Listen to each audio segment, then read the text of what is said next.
परमधाम न्यास दोराला में जाति रहित एकजुटता कार्यक्रम का आयोजन किया गया। इस अवसर पर हिंद मजदूर किसान समिति के राष्ट्रीय अध्यक्ष चंद्रमोहन ने बताया कि जाति केवल सरकारी कागजों तक ही सीमित रहे। दिल में रहे कि हम हिंदू हैं। जाति को यदि हम सरकारी कागजों तक सीमित रखेंगे तब हम जाति का लाभ उठा पाएंगे, और यदि जाति दिल में रहेगी तो भ्रष्ट राजनीति लाभ हमारा उठाएगी और उठा रही है। यदि दिल में हिंदू रखेंगे तो हमारी तथा आने वाली पीढ़ी की सुरक्षा भी मजबूत होगी। जाति व्यवस्था विदेशियों द्वारा बनाई गई है, जबकि हमारे ग्रंथों में कहीं भी बामन, जाट, गुर्जर, दलित इत्यादि नहीं है। आगे उन्होंने बताया कि जाति व्यवस्था मानने वालों से परमात्मा बहुत दूर है। वह कभी भी धर्मनिष्ठ नहीं हो सकते। यदि जाति व्यवस्था होती तो भगवान राम शबरी के झूठे भेड़ न गाते, वेद व्यास जी वेदों का संकलन न करते, भगवान राम भगवान वाल्मीकि के चरणों का वंदन नहीं करते। अतः जाति व्यवस्था का वजूद खोखला है। देखिए, मेरा तो जब मैं राजनीति में नहीं था, जब से आना जाना है और हमेशा गुरु जी का आशीर्वाद से मिलता रहा, तो कोई पहली बार नहीं मैं यहाँ आया हूँ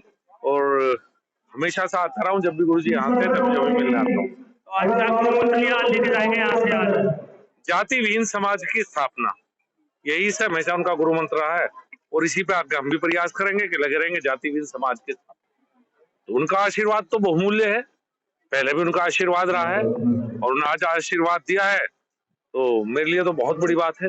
उत्तराखंड जो है ना, उत्तराखंड हिंदुस्तान के लिए बहुत संवेदनशील क्षेत्र है, क्योंकि वहाँ से चीन का बॉर्डर लगता है। चीन का बॉर्डर मुझे तो आसाम से भी लगता है, लेकिन आसाम से चीन के लिए दिल्ली दूर है। उत्तराखंड से दिल्ली चीन के लिए पास है, और उत्तराखंड में गांव के गांव खाली हो रहे हैं। कई सौ गांव हैं जो खाली हैं गांव, तो इसलिए उत्तराखंड के प्रति जागरूक होना बहुत जरूरी है। दूसरा, वहाँ जगह जगह अवैध मजारों का निर्माण है। वहाँ ये सब चक्कर क्या है कि वहाँ पर ये अवैध मजारों का निर्माण क्यों हो रहा है वहाँ। दूसरा, जो वहाँ नेपाली हैं, वहाँ उनका पता क्या चलेगा कि नेपाल के हैं या चीन के हैं। उनका कोई आधार कार्ड, कुछ पहचान हो। वहाँ गांव के गांव में ये लोग प्रवेश कर रहे हैं। इसके लिए जागरूक होना बहुत जरूरी है। वहाँ का पलायन रोकना, किस तरह वहाँ के लोग वहाँ से पलायन ना करें।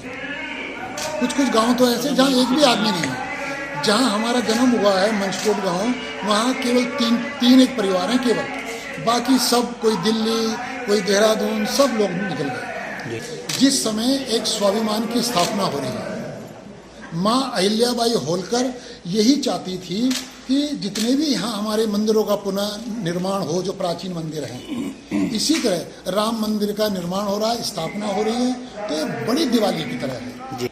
हम ये चाहते हैं कि मजदूर और किसानों के लिए अगर पढ़ाई दवाई एक समान फ्री हो जाए, पहले भले ही दवाई मत करो, शिक्षा एक समान फ्री हो जाए, तो किसान और मजदूरों के लिए बहुत बड़ी एक वरदान होगा।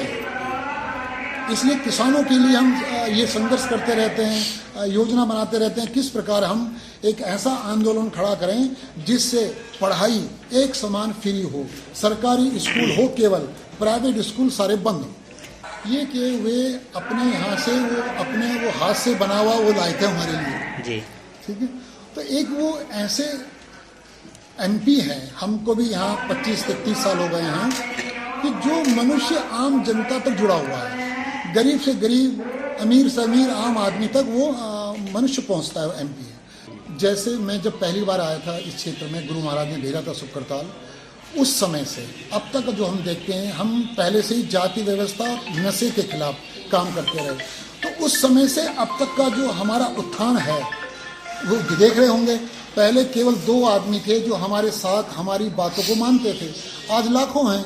तो इससे जाति व्यवस्था के प्रति हलचल तो हो रही है कि जाति व्यवस्था केवल भ्रष्ट राजनीति के लिए लाभकारी है। हम मनुष्यों के लिए, आम जनता के लिए, मजदूर किसान के लिए जाति व्यवस्था लाभकारी नहीं है।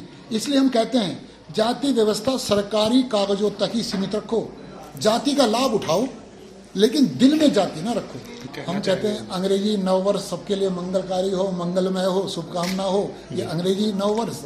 और फिर मार्च में हिंदू नववर्ष आएगा, उसकी शुभकामना पहले से दे रहे हैं। कैसी सरकार चुने? सबसे पहले है सुरक्षा, सबसे पहले सुरक्षा। हम दाल रोटी, चटनी रोटी के साथ जीवन गुजार सकते हैं, लेकिन अगर भय के साथ हमें कोई पकवान दे तो पकवान लगेगा नहीं। जी। इसलिए पहली बात है सुरक्षा, उसके बाद विकास।